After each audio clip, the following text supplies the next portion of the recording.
Hello and welcome to Colred Plays Raid Shadow Legends. I am Colred. Thank you for joining me. We have a two-part video today. In the first, I'm going to be catching you up on my progress through the Emic Trunkheart Fusion event, and I'm going to be giving you some insights about what to look for in the next few coming days with that event if you are actually going for the fusion. In the second part, we're going to talk about the champion himself, Emic Trunkheart. There's been a bit of a debate in the community about whether or not Trunkheart is as good as we thought he was going to be. And, so I'm going to weigh in on that debate and give you my opinion about whether or not he's actually going to be that good for you, depending on if you are a free-to-play player or an early game player or a mid-game player. So if you just want my opinion on that, you can go ahead and look. We'll have timestamps below. You can jump into the debate part. But until we get there, right now, we're just going to take on the Fusion event progress. So let me catch you up to date with what I've been doing. So maybe the easiest place to start is right here in the portal. We'll look at the fragment summons, and you can see I have 100 fragments for Firegun Isbell. That means I have completed 4 events. There are only 4 events that are, actually only 3 events that are fully done right now.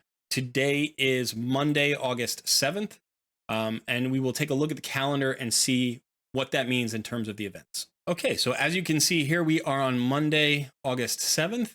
The Dungeon Divers event has started, but there are 3 events that are now currently fully over and you cannot go back and get those fragments. That is the Dragon Tournament, which I have completed, the Dungeon Divers event, which I completed, and the Summon Rush, which I completed. So I'm all fine there. I've also completed this Classic Arena Takedown.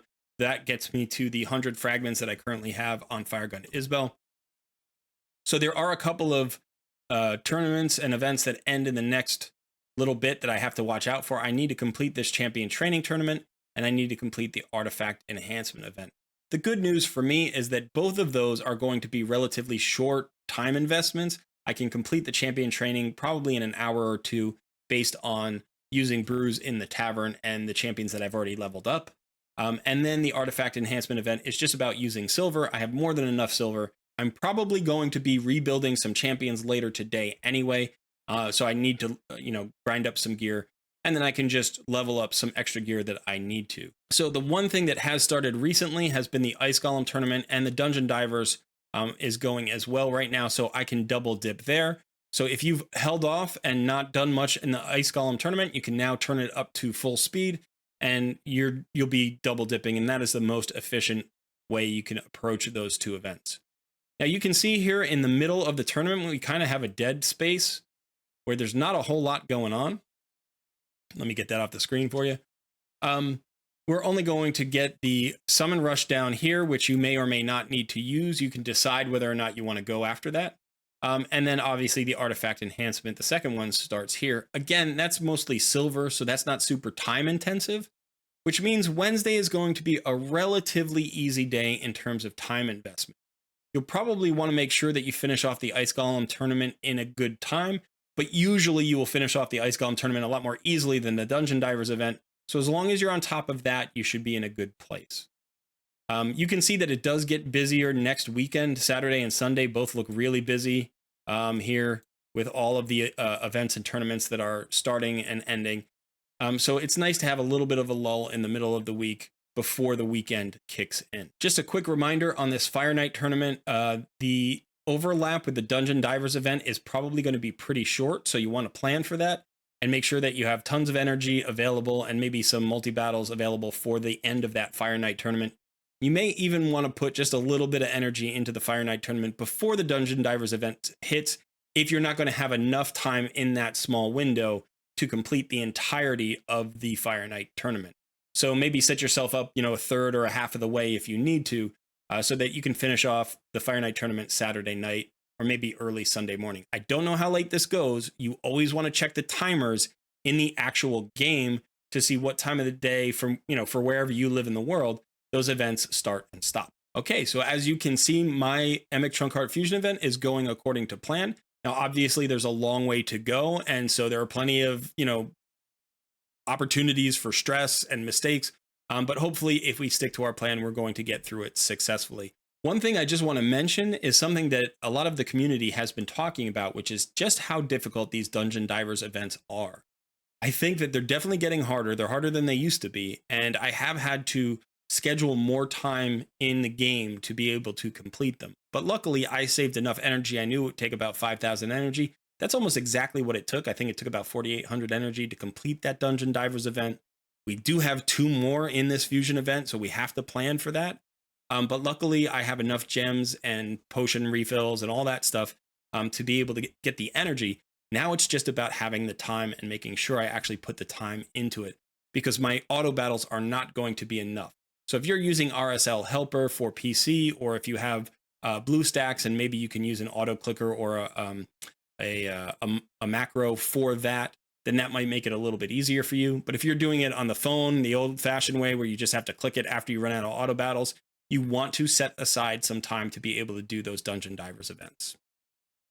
Okay, so now let's talk about Emic Trunkheart. Here he is.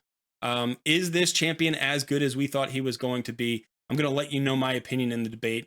And really, I think the simple answer is yes. He's every bit as good as we thought he was going to be. But what we're noticing is he's a little trickier to use because of the unique qualities of the way his skills combine. Okay, so I'm going to walk you through that just very quickly so you can know kind of what the debate is centered around. But if you were just worried, like, should I still be going after this guy? If you can get him, absolutely. So where does this trickiness come from? Well, I think it starts with the A3. So when we're thinking about any unkillable buff, we're thinking about clan boss and building an unkillable team. Now, right now, the most common champion to use in an unkillable clan boss team, with the unkillable buff at least, is Maneater. Now, Maneater is an epic who has an unkillable buff on a 5-turn cooldown. Emic's unkillable buff books down to a 4-turn cooldown, so you can't just swap him in for Maneater unless you deliberately don't book these cooldowns all the way. Now, that is a consideration, and it is an option, which is why maybe when you get Emic Trunkheart, you might not want to book him out fully right away. Just wait a little while on the books and figure out, what composition you're going to use him in, where you're going to use him. I do think he's more valuable with books for other content, but if you need him for an unkillable clan boss team, it might be easier to tune him if you don't necessarily put all the cooldowns on, you don't book all his cooldowns. So here is the A2. This is the one that decreases the cooldown of all ally skills. So that changes a speed tune. If you are giving people less, turns to get their skills back, then they're going to get those skills back faster, and that's going to change the way you speed tune a composition. So you can always turn this skill off in the AI, and that's going to give you some flexibility. Sometimes you're going to want the cooldown reduction. Sometimes you may not want the cooldown reduction. And then you can go ahead and decide what's going to work best for you. I actually think in the long run that we're going to want all of these skills fully booked out, and we're going to find a speed tune that works for him that may be better than almost anybody else's speed tune.